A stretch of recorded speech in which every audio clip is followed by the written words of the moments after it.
There is no way to explain how I feel right now. Proud and humbled. Two adjectives that come to mind. I remember back in the 6th grade how I felt. Deprived. I felt deprived of my education. Or in other words, a challenge. All I knew in the 5th grade was I was going to grow up and I was going to become a superstar athlete. A typical black young adolescent's dream. It wasn't until I came to Eprep that I woke up into reality. You wouldn't believe the look on my face when I was told I had to repeat the 6th grade in order to attend entrepreneurship preparatory school. The fact that we had to wear ties and I didn't even know what a blazer was completely blew my mind in many different directions. Who would have thought that now I'm the same young man who can now walk the streets of downtown Cleveland without his Eprep tie? Asked my head of school, Mr. McBride.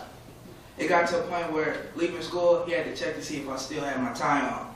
I couldn't help it. My tie gave me a sense of maturity or intellect.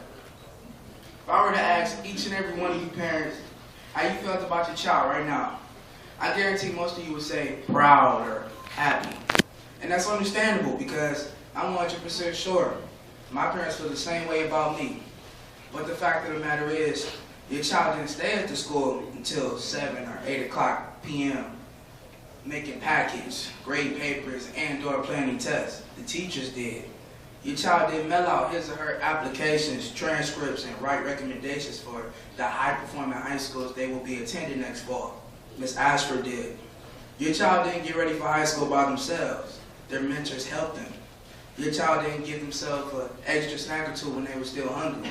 Ms. Holloway did. There's so much credit for our success to be given out.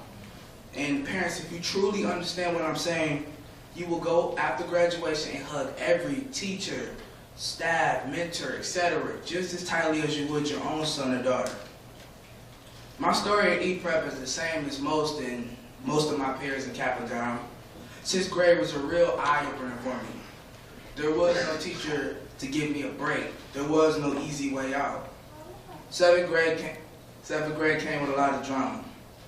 And getting caught up in what everybody was into or what everybody said about me eventually got me in trouble on multiple occasions. I'm the type of person to be cool with everybody, and I thought that gave me an advantage. I feel like people wouldn't test my waters, but to me, it comes down to a simple equation. Them testing me plus my reaction equals trouble. The same equation got me caught up this year, the year where I was supposed to be a role model in the school. But some days I still find myself being the only 8th grader in detention. It wasn't until towards the end of the year where my detention started to dwindle down. In the 6th grade, I planned on going to John Hay. I changed my mind at the 8th grade high school fair when a student approached me about a school called St. Ignatius. I reluctantly approached the door, hearing that it was an all-boys school. I heard about all the benefits, and to me, I thought, St. Ignatius is my destiny.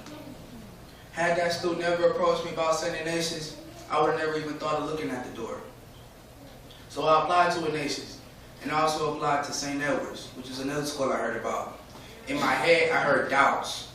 It was like I wasn't good enough to sit next to an Ignatius kid. The most belittlement came from me, and that was the sad part. I remember vividly when Ms. Ashford, our high school placement coordinator, sat me down and told me specifically to pick some more realistic schools because St. Ignatius and St. Ed's were very difficult schools to get into. I felt a chip on my shoulder start to grow.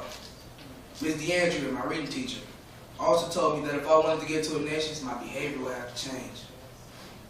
I felt that chip getting bigger and bigger. After Ms. DeAndrea and Ms. Ashford gave me my reality check, I realized they didn't bring me down. They actually lifted me up. The thought that I need to prove everybody wrong popped up in my mind. My confidence and self-esteem was boosted. I am good enough to sit next to any kid that got accepted into Ignatius, black or white, rich or poor.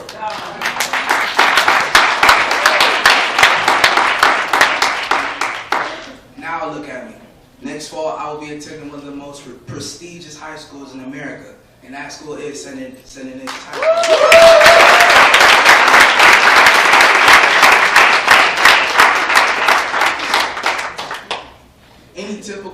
Detroit person will point their finger straight in Miss DeAndrews, Miss Ashford, my parents, and or my friends' faces and scream, "Ha ha, I made it in your face. I proved you all wrong."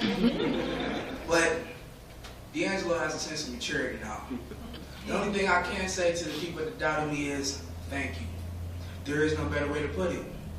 I pushed through all the obstacles, but what I failed to realize is the biggest obstacle I had to face was myself.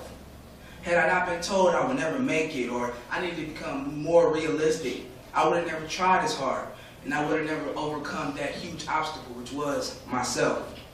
Through the realization of the 8th grade year, I came up with the quote, and I hope to use this quote with future children.